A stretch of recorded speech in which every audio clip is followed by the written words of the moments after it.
Hello everybody, welcome to the round 11 player ratings video. It's almost the closure to the loss against the Eagles, obviously a disappointing one.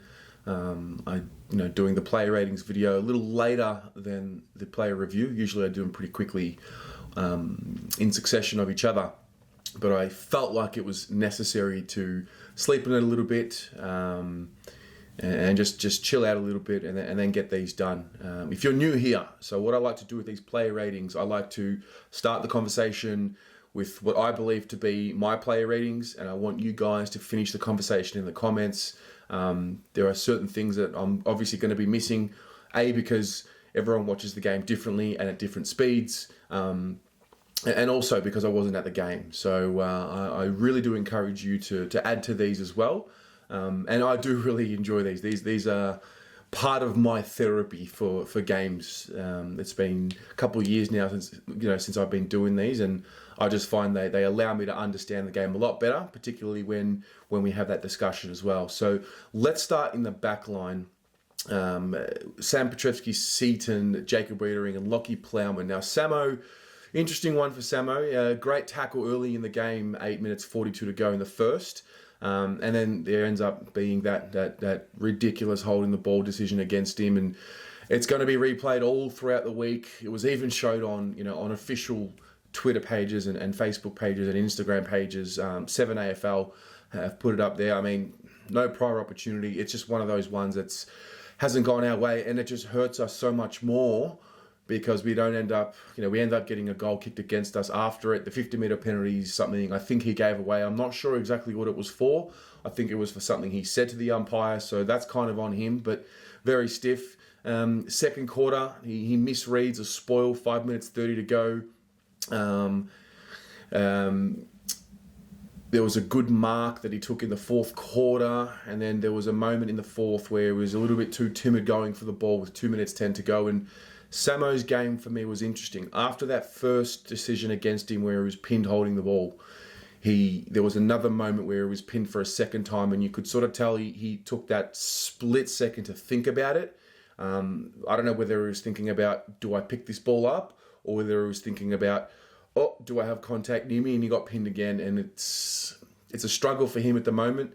I noticed him a little bit more up the ground as the game went on, and I'm now at the point where I don't want to see him in the back line anymore. It's just frustrating me. I found myself throughout the game, all throughout the game yesterday, saying I don't care about a 15-metre dinky kick from the back pocket into the half back line or onto the wing. I want to see him center of if you put a line through the center of the ground, that's about as far back as he should be going. I just think he's so much more damaging forward of center, and I understand that there's an element of, yes, I'm a fan, and yes, I'm watching it from the lens that I'm watching it, and I'm not a coach, and I understand that guys have to sacrifice for the greater good, and we hear about Zach Fisher having to sacrifice, wanting to be a midfielder so he can be this forward that they want him to be, and I get that there is a directive there from Teague, and I trust him, but from what I'm seeing, we're not getting what we want from someone, or what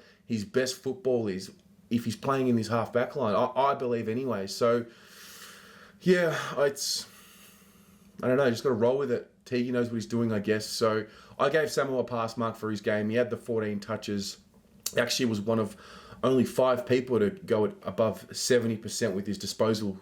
He went at 85%. So I thought it was a step forward from last week, but I'm left wanting so much more from Samo. And that moment I mentioned in that fourth quarter, 2 minutes 10 to go,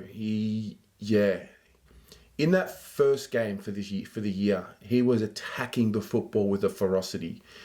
And he's not doing that right now. And is he confused? Is his mental approach to contests different because he's a defender now and he has lost a little bit of that midfield prowess and that, see ball, get ball mentality? And if that's the case, that's a problem for me, because that's when he's at his best, when he's attacking the ball and surging forward. And I'm just not seeing enough of that from him. And, it was a pass mark. He wasn't bad today. He was better than last week, but that's just how I saw his game. Wieders, I didn't notice him in the first quarter, actually, nor did I notice Kennedy. So that was probably the reason why. I thought it was a really good first quarter. There was a great release kick in that second, 5 minutes 57 to go. I thought he absolutely belted Kennedy in the first half, and Kennedy responded in the second half. He got on the end of a couple of great kicks in the second half. There was one in particular, third quarter, 7 minutes and 2 seconds to go. There was nothing he could do, Wiedering. It was just a beautiful kick. I think it was Luke Shuey, and Kennedy ends up kicking 2, and that's probably the limit for Wieder's opponents. When he has an opponent, he should only be kicking no more than 2 goals. So I thought from that respect, given Kennedy kicked 2 goals, 1, it was just a pass mark and a little bit more. I thought it was a little bit better than a pass given how great he was in the first half. So I ended up giving him a 6 for his game. Lockie Plowman, first quarter, really strong mark, 13 minutes and 30 seconds to go. He had to get the spoil on Waterman at the end of the first quarter. He wasn't able to. It was a great mark. Plowman was there. He was right there, but he gave up that mark. Luckily, Waterman goes on to miss that goal. There was an intercept mark in the second quarter with 40 seconds to go, a real pivotal moment.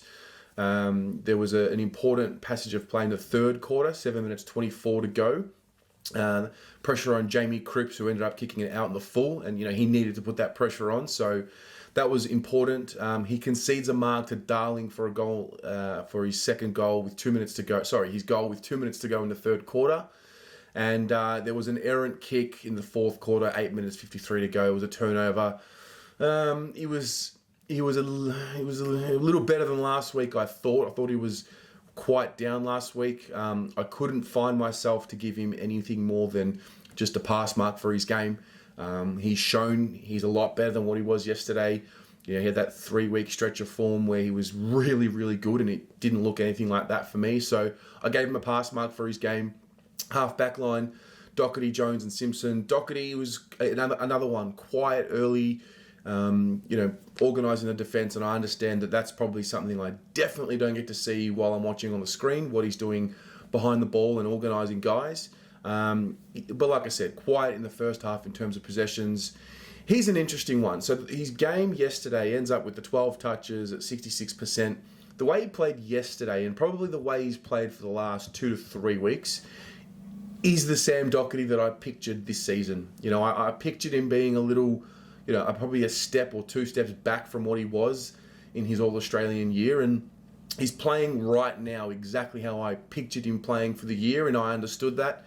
And I've given him that ability to say, hey, he's coming off 2 knees. You've got to let him get a full season under his belt, and then we can move forward from next year. The problem is he started the season so well. Those 30 possession games, those vintage Sam Doherty games that we call them now. And I don't know, it's hard to get a read on him. It's like, well, do I judge him based on what he's been doing in the first few games where he was elite? Or do you sort of criticize him now? I gave him a pass mark for his game. I'm still holding the trend, and I did say the same thing when he was playing really, really elite footy, that I was going to give him the year, and I understand the journey he's on. But it just, when you're a captain, it's like, well, are we carrying him a little bit now? He's captain. He should be held accountable just as much as Cripps, who I'll get to as well. So, yeah, we're just not getting that forward drive from Doc over probably the last month. Is it a coaching thing that's happening against us? Is it just Doc's form? Is he just building his way back into his, AFL career? I don't know. And there's a lot of an unknown with Doc. But when I watch him yesterday, it's kind of like, I don't know. So gave him a 5. Just a pass mark for me, but he's probably a little bit lucky. Jonesy, I thought he was a lot better, and he was one that I singled out with Simo and Murph, who were really poor for us last week and let us down at critical moments. And I thought he was fantastic, particularly in that first half. He was spoiling everything. That Liam Jones vintage warrior type performance, it was there. He gave away a silly free kick to Darling in the second quarter, 9 minutes 48 to go. Takes an unbelievable mark in the third quarter, 8 minutes 20 to go, and it was kind of like it was building. The way he was flying for the ball, he was playing with an energy.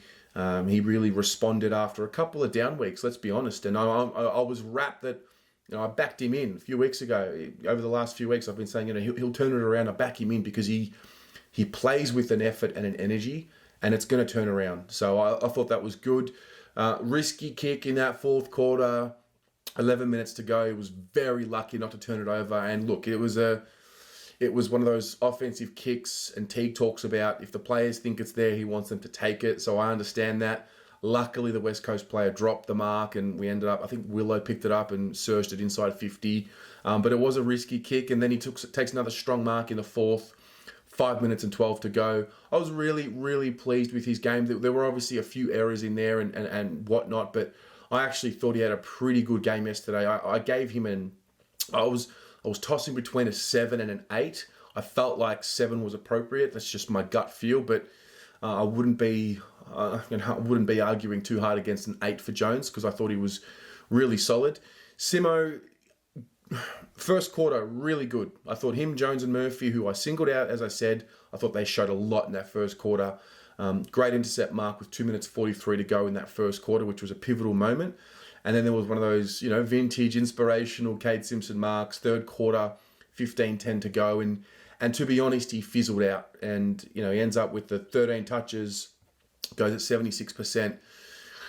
With Simo, and, obviously great servant of the club and a club legend and love his work. Nothing but admiration and respect for Simo. But when I watch him now, this season in particular, there's a good body of work that's been put in. I just don't see there being much more upside to his game than what we're getting now. Whatever he's averaging, there's no more. I don't look at what he's doing and saying, yeah, he's going to get a lot better than that. And it just begs the question for me, when is that tipping point going to come where it's like, okay, serviceable, no upside. If there's someone else available who can maybe get the same production and have a lot more upside, maybe it's time to start looking there. I don't know if that's a Lockie O'Brien. I know Lockie O'Brien's a wingman, but Lockie O'Brien has got that 10, 12, 13 years ahead of him where we think he's going to be a really good player for us. So those questions are starting to creep in for me. And this isn't a pot shot at Simo. This is just what are we getting out of him anymore? Is he holding on? And if we're not making finals and he's holding on, like when is that tipping point going to come? And that's something I want to put to you. What do you feel about that? Because there's a few guys in this team at the moment, particularly maybe him and Eddie Betts, where there's a limit to what they're able to do, and it's kind of like, yeah, we know what we're going to get. We're going to get, for Simo, it's going to be around about 15 touches, 14, 15 touches.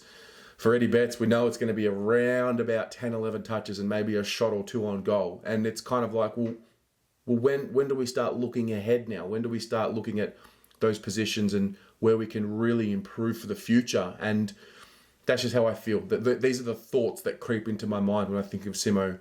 I gave him a pass mark for his game. I thought he was, again, okay. I feel like I've been saying it for, all of our games. He's been okay. I think he was really good either last week or the week before. Apart from that, it's kind of been, not bad. Not a liability.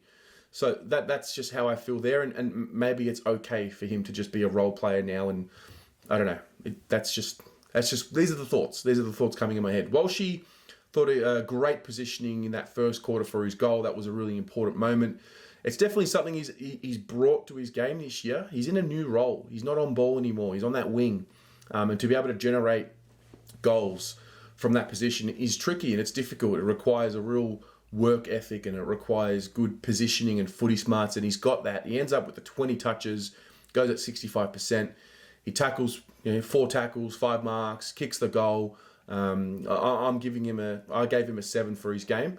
I thought he was really solid for us, and he just he's one of those guys who's in a new role and he's just not complaining, not turning it up. He's just going for it. And I have enjoyed his last 3 to 4 weeks of footy. I really have. He seems to have adjusted to the new role pretty quickly, and it's a tough role, the wing spot.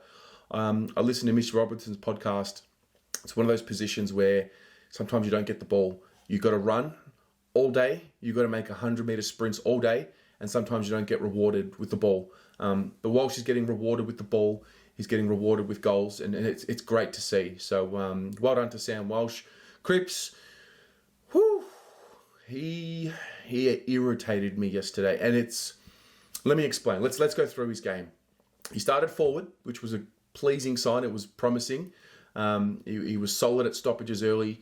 It was a great mark in that second quarter, but for fuck's sake, he needed to kick the goal. and the body language is what I'm looking at. You know, he takes a one-handed mark and he's smiling and how good is this? How good am I? And it was a pretty solid kick. You know, it was a gettable goal. And when you are the captain of the football club, you know, even when he's not captain, he had that aura about him. You know, he lifted the group. And when he misses that goal, it just deflates us. And I understand everyone has shots on goal and people miss. But when you are the captain, there's that added pressure. There's that added responsibility. And his goal kicking has been criticised this year, and rightly so.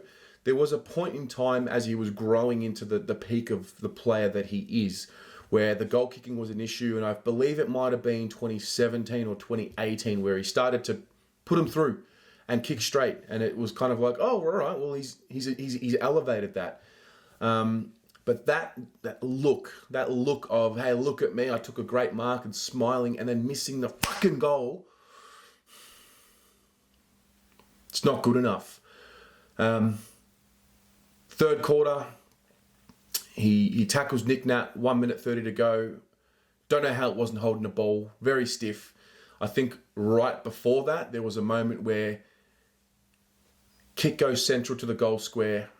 He needed to mark the ball. He sort of, dare I say it, he backed out of the contest probably because he didn't want to run into Cottrell or whatnot. But that's okay, Cripper. That's yours, mate. Go for it. You know, Cottrell can get out of the way. And I reckon Cottrell pretty much knew that. He needed to take that mark. It would have put us up, I believe it would have put us up 27. And it was just a missed moment. And he needs to take these moments. He's the leader of the club and he needs to be held accountable. Handball, I think he handballed to Setters for his goal early in that fourth. I could be wrong on that. And then there were 3 moments in that fourth quarter, 3 handballs, 3 turnovers. One in particular, 8 minutes 50 to go, was in the middle of the ground and he just needed to get the handball out to, I don't know who was running on, and it was a direct turnover. And I was disappointed in his game yesterday because when you're captain, you need to be held accountable. And I've just repeated myself so many times, but is it his fault? Yes. But I can't help but feel that there is a systematic stain that it doesn't allow him to play like the captain and the winner that we need. You know, he's grown up and he's come up in this losing culture. And the leaders before him have grown up and come up in a losing culture. And I can't help but make that thought. I can't help but think that way, that, well, he's a byproduct of his environment. And for the majority of his career, it's been a losing culture with losing habits, and it's just a stain. And it hurts. It hurts to watch him play like this. He's either injured or he's not playing well. And I don't know. He just doesn't seem to me by the eye to be moving with the same explosion. I thought he added explosion from stoppage last year or the year before, and he doesn't seem to have it right now. He seems to be making the same mistakes under pressure week after week. And do I back him into to fix it? Absolutely I do. Of course I do. He's too good. He's too talented. But for the time being, while he's playing like this, we need to stop taking... I just think a lot of us have rose-coloured glasses on with him because he's Cripper and he's worked so hard and he carries the load and we've got to get Cripper some help. No, fuck that. Be better. You're the captain of the football club. Be better. You know, be better. He is better. That's where the frustration's coming from, because I know he's better. I've seen it. He's a better footballer than what he's playing like this year. And again, if he's hurt, if there's something wrong with him, say it. If not, then I can only judge on what I'm seeing. And I just feel like he's not moving the right way. He's not moving well, and these mistakes have crept into his game this year. As the others have started to get better around him, we all thought that would lift him and lift the team. But to be honest, the others around him are getting better, and he's sort of now just one of the rest. He's not standing out. And I don't know, it's a talking point for me. I'd love to get your thoughts. I gave him a pass mark I wanted to give him a 4, but end of the day, he tackles really well yesterday. I think he laid 8. So yeah, he led the team in tackles. So he leads the effort, and I know he wants it, and I know he's working for it and all of that. So I need to take that into account. But these mistakes have got to... Who's going to pull him up is the question. Who's going to pull him up, tap him on the shoulder and say, hey, not good enough? Do you just let it be him? And are we a little bit mindful of, oh, no, just let him go because he's going to figure it out on his own? Or do we need to put someone around him? Maybe not a player or a coach. I don't know who it is, but these mistakes have been a hallmark of his game this year, and we continue to turn a blind eye. You know, it's all good to pot shot Murphy. Let's pot shot our captain. You know, be consistent with your criticism. So Cripps gets a pass for me, and I want him to be better because I know he is better. Noons, first kick, he turned it over. He was solid for us in the first half, provides that run, you know, tackles well, goes at the ball, goes at the man. Didn't kick his goal this week, which is okay because we don't expect it. But yeah, it was a so-so game. 5 tackles, 12 touches, goes at 66%. I didn't feel like that was a win on the day. I gave him a 4, and this is an interesting one coming right after Cripps. Given Noons is standing in the team and his output, and Cripps is standing in the team and his output, how the fuck can I give Noons a 4 and Cripps a 5? I feel like that's inconsistent. I feel bad for doing it, you know, but my gut feel says Noons was a 4. It was a loss on the day, and so that's how I see it. Half forward line, Jack Martin, Casbolt, Murphy. Martin, strong mark on the wing in the first quarter, and then unfortunately he hurts his calf, and that's a shattering one for us because he provides so much for us with his attack on the footy, and it inspires the rest around him, and he creates energy, and he's a goal kicker. Obviously Fisher had his goal kicking boots on in this game, and we didn't feel that loss of Jack Martin, so to speak, with the scoreboard pressure, but that's a big loss for us. He's probably going to be out for 3. It's a calf, so I can only imagine it's a 3 to 4 week. I don't know. But I'm not going to give him a rating, obviously, because I can't. He didn't play much of the game. So that hurt to see, and that's going to hurt us, you know, over the next few weeks. But next man up. You know, that's the way it's got to be. Casbolt, great contested mark inside 50 in the first quarter. 6 minutes 51 to go. Looks great. And then he just shanks it. It was that old Levi kick, classic off the side of the boot, out in the full. Didn't notice him a lot more after that. There was another great contested mark with 15 minutes to go in the third, which was good. Those are the only 2 notes I've got on him. I gave him a 4 for his game. You know, it wasn't, you know, call it, maybe it was the supply. We can't call it the conditions because they were pretty good considering what we thought they were going to be. He wasn't able to hit the scoreboard, given that he was the only real natural forward, if you want to call it. He didn't hit the scoreboard. I thought it was a loss on the day. I gave him a 4. Murphy, in and under in the contest early in the first, which I was really happy to see. There was that, I'm calling it a vintage Murphy moment. 9 minutes 30 to go out of the contest in the second quarter. It might have been the first, actually. Sorry, I think it was the first. It was, it was just beautiful. He weaved through traffic like the old Murph. And got that inside 50, and it was really cool to see. Third quarter, I thought he stood up and he responded and he attacked and he did what he needed to do. Unfortunately, there were 2 broken tackles. One of them I noted down in the third quarter. I don't remember when the other one was, but I remember noting it in my mind. He ends up having the 23 touches, 3 tackles, and you know, it was after the criticism last week. I thought it was a much better game. And it's just interesting. People still want to go at him after that game when your captain let us down. I thought Murph was one of our better players on the day.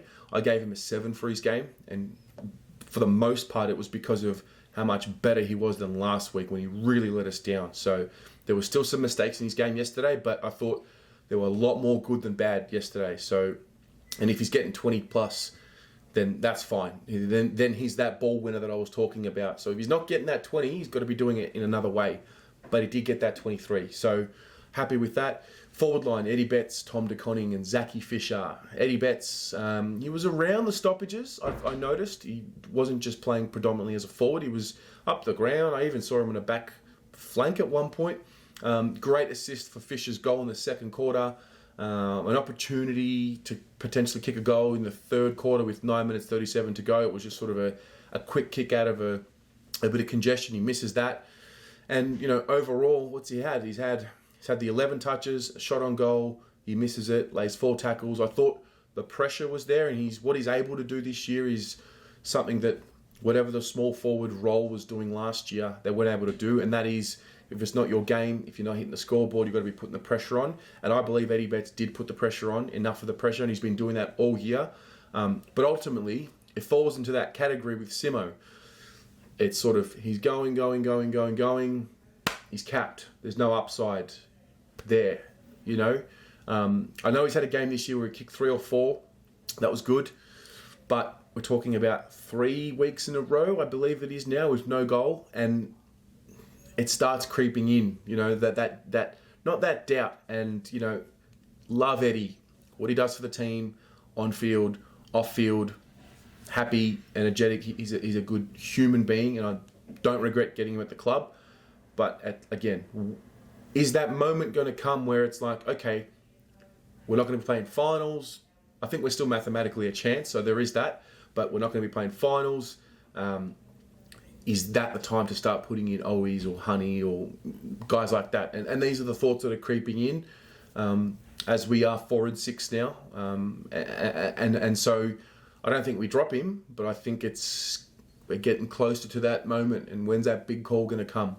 Is T going to be able to make that call when the time is right? So these are the thoughts I'm having with Eddie. I gave him just a pass mark for his game. I wrestled with giving him a 4, but I thought overall the pressure and all the other things were there. So maybe I'm going a little lower on him, but yeah, I do love Eddie. Tom De Koning, what a smile on my face to see him in the side. Good. I thought his first 3 ruck contests were really pleasing.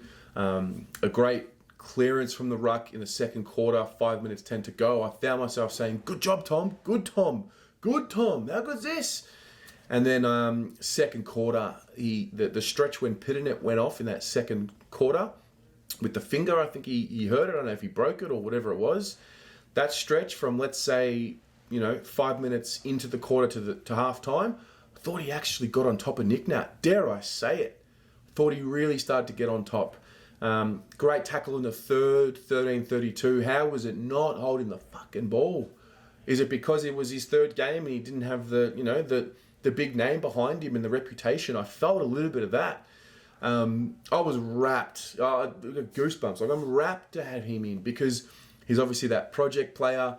Going into the game, it was all about, okay, well, how's Tom going? Let's see how he stacks up. Great test. I'm glad that Tiki brought him in, and it begs the question, what was he doing playing Callum Moore over him?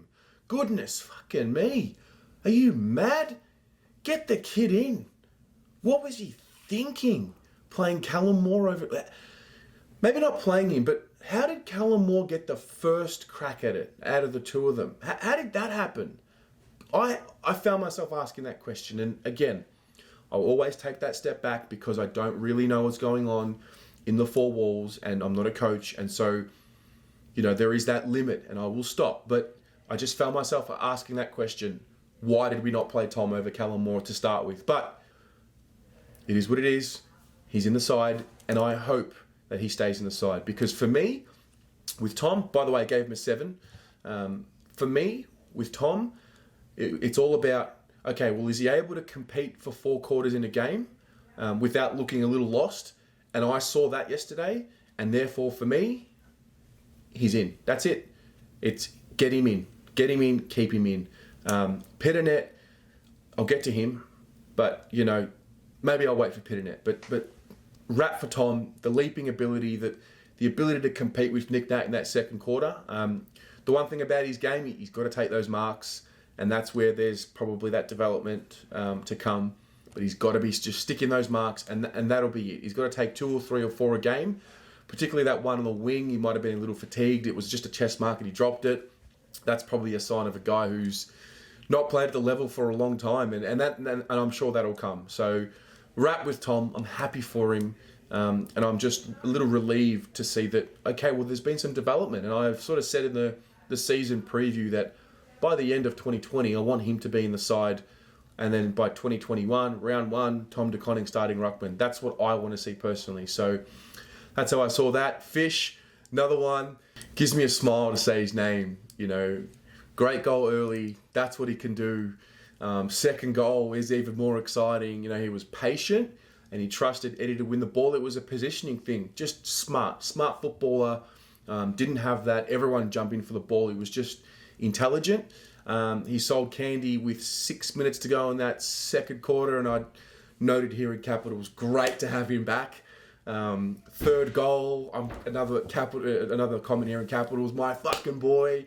And then his 4 goal. I should probably post this. His 4th goal, I wrote 4 goals, and then in Capital, I love you. It was he brought me joy, and I spoke about it in my review. After the week that was, stage 4 happens. I'll put my hand up. I had a tough week. Mentally, it's kind of like, when are we going to get out of this rubbish and this hole? And definitely had a bad week last week. But him at half time, he just brought me so much joy. I was so happy for him. I liked the fact that he was a little stiff not to get into the side, because it was a test for his resilience. I thought that was a good sign. I thought in the press conference, Teague mentioned, and this was a bit of a shock to me, but Teague mentioned, they went to him and they said, they want him to be a small forward. And admittedly, Teague said that he didn't want to do it.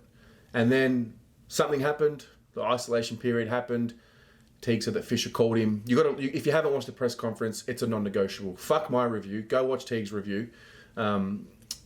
Fisher calls him in the isolation period and says, all right, I'm buying in. I want to be the best small forward that I can be, and then we'll see if that creates an opportunity. And for me, guys, that's such an underrated thing to hear for me, the buy-in. And maybe this is where I need to take a step back with Samo, because he's buying in potentially, and there are things that we all want him to be superstars. We all want him to be midfielders, but we just can't. And I thought it was really pleasing to hear that from Teague and about Zach, and proud of him, happy for him, deserves it.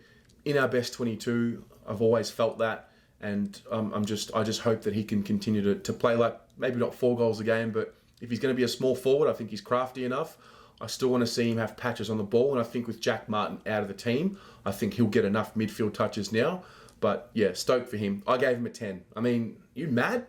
Kick 4 goals. Kick 4 fucking goals. Gave him a 10. What else more could you do with him? Remember, the way I do my ratings is what role is he playing and how did he perform it? And 4 goals from a small forward, as Teague said, that's a 10 for me. Followers, Pitternet, Ed Curnow, Matt Kennedy. Pitto gave away a free to Nick Nat early in the first. The only other note I took in him was in the third quarter when I, in capitals here, said, get him out of the ruck. He's not a jumper, but with Nick Nat, it was frustrating me. Probably more so about Teague than Pitternet, because it was like Nick Nat continues to jump over him and he just continues to just try and do this fend off and tap thing, and it wasn't working. Like, make the fucking change. So, yeah, it's not going to be like that every week. We're not going to play a ruckman with the athleticism and the ability of Nick Nat every week, but yeah, I thought he was just beaten on the day, and I expected him to get beaten on the day. I expected both of our ruckmen to get beaten on the day, but for me, Pitto, I gave him a 4. That's just how I saw his game. I do understand the circumstances around the game, and he also went off a little bit as well with that finger, and so yeah, gave him a 4, but I back him in to respond. Curnow, didn't notice him a lot. I thought he was on Shuey in the first quarter. Then I saw him at stoppages on Elliot Yeo, and I wasn't sure where he was and what he did, and I don't think it was as heavy a tag as what he has done for the majority of the year. He ends up having 14 touches at 57%. I didn't believe it was a win on the day with Ed. Don't know why, I just didn't believe that.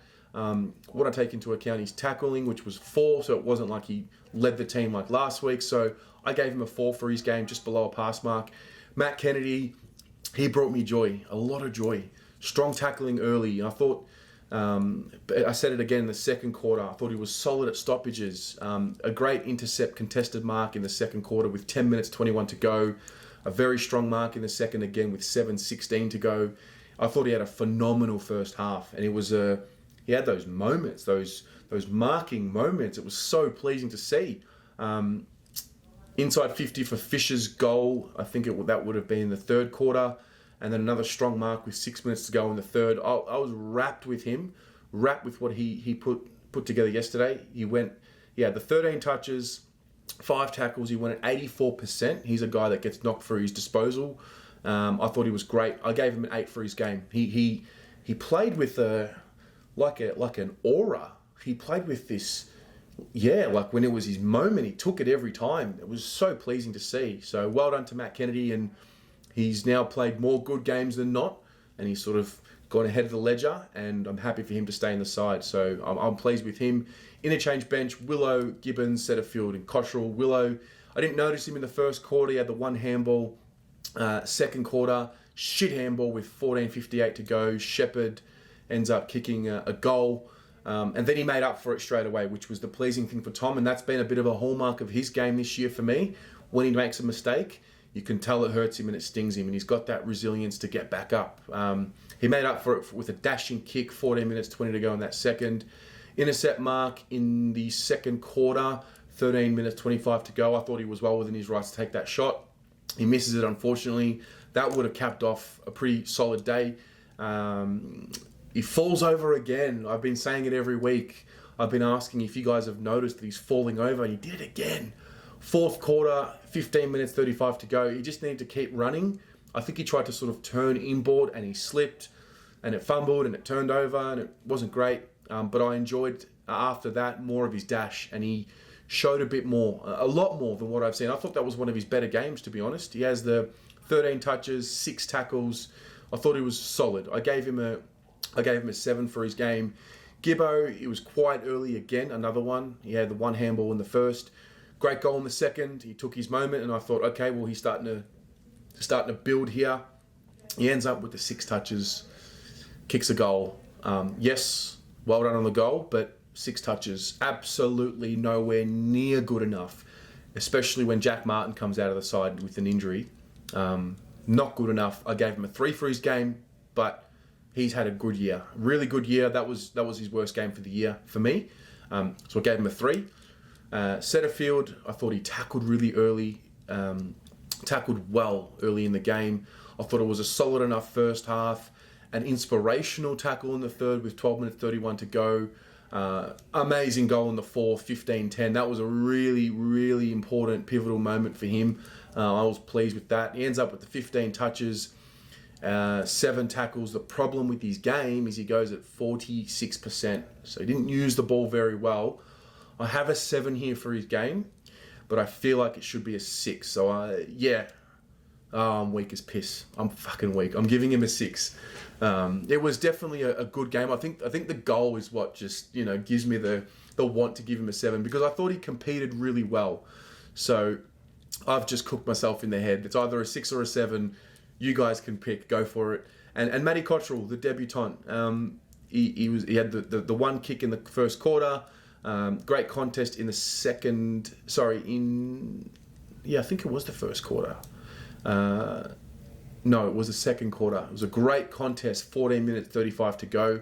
He sort of sprinted to the ball, tapped it forward, then made the tackle, I believe. There was just that second and third effort. I thought that was really pleasing, and it stood out.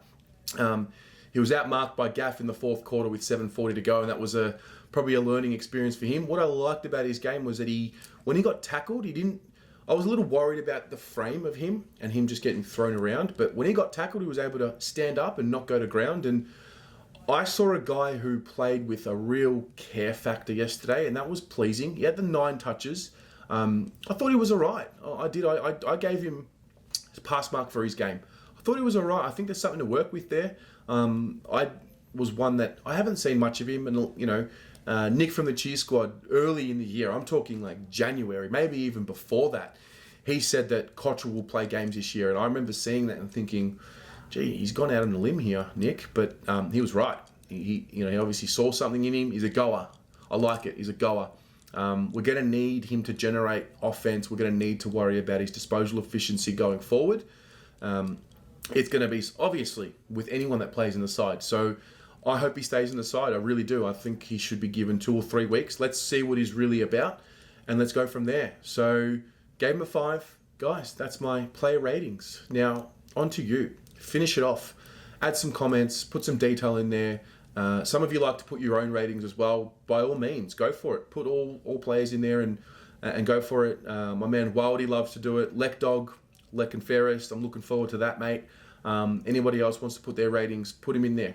Get the conversation going. Good discussion. We'll get to the show tonight. Should be lots of fun. And we move on to Freo. Got to win.